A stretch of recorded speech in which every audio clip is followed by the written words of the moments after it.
Hello, everybody. This is Lowell Thomas, and I intend to ask one or two questions, which you too have probably asked, and then I intend to answer them.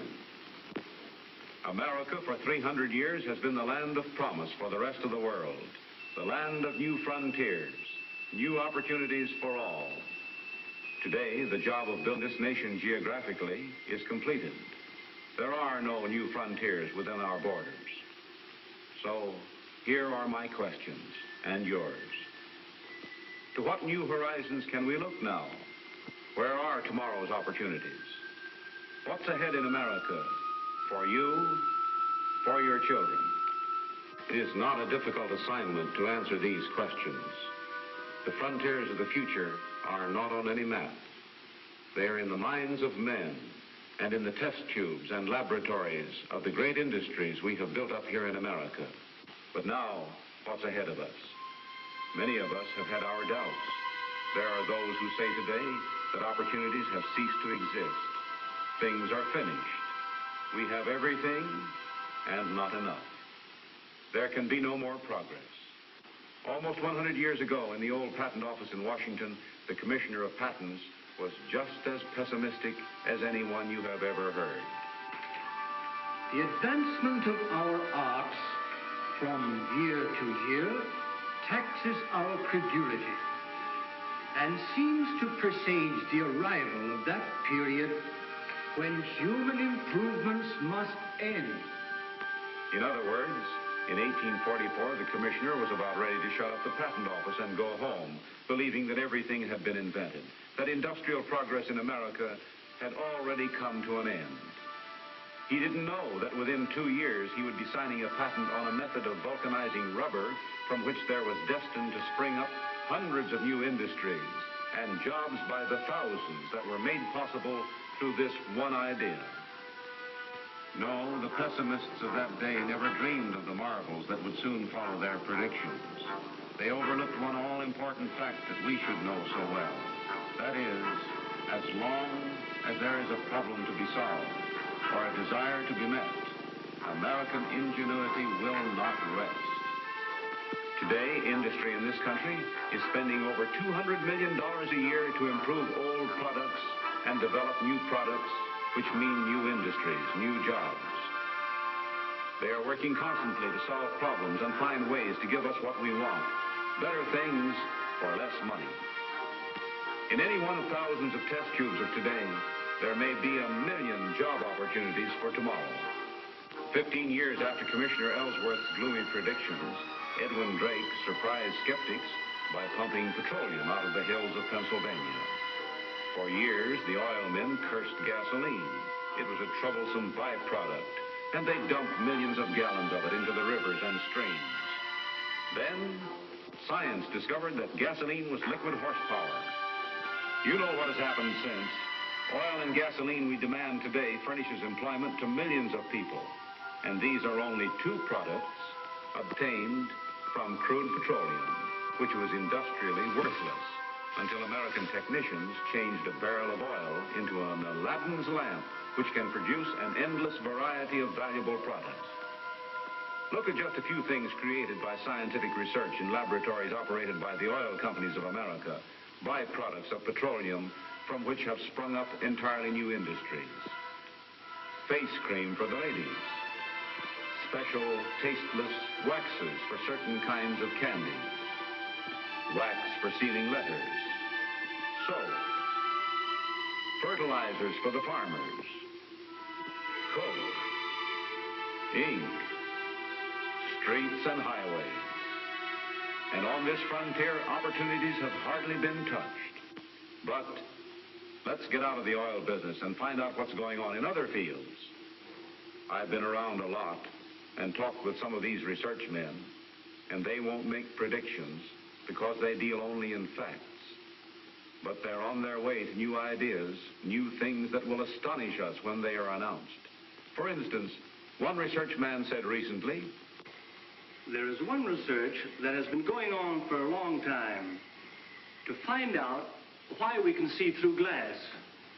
You say it's transparent, but that's merely an adjective, not a reason. Engineers think they know what friction is, but actually, they can't yet tell you what it is, any more than they can tell you what electricity is. In one big research laboratory, they're trying to find out what makes grass green. And the answer to that question may keep us industrially busy for years. With automobile engines, we've just really started. The indication is that someday they will give us 300 miles to the gallon. And as for electric lights, well, so many improvements will come that'll make today's lighting look like the tallow candle age. We have discovered how to manufacture rubber from coal, limestone, salt, and water. From a product of cotton, we are spinning a filament finer than that of the silkworm. Out of air, water, and coal, we produce a fertilizer for which Americans formerly had to travel thousands of miles. In coal, we have found the colors of the rainbow and the perfumes of nature's sweetest flowers. Chemistry is creating new and more comfortable homes, giving you finer and yet vastly cheaper motor cars, better clothes, purer food, and sounder health. Today, just one great chemical company is the farmer's biggest single customer. It buys annually 16,500,000 pounds of cotton, the yield from 100,000 acres.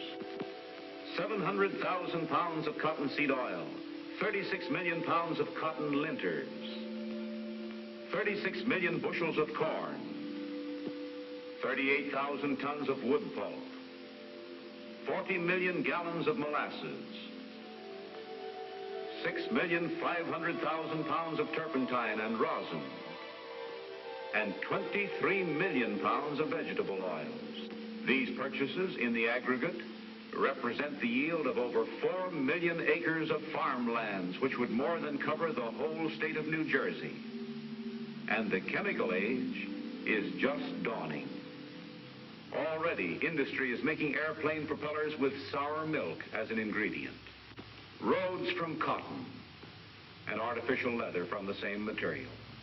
The time may come when the American farmer will grow a crop of automobile engines or rocking chairs.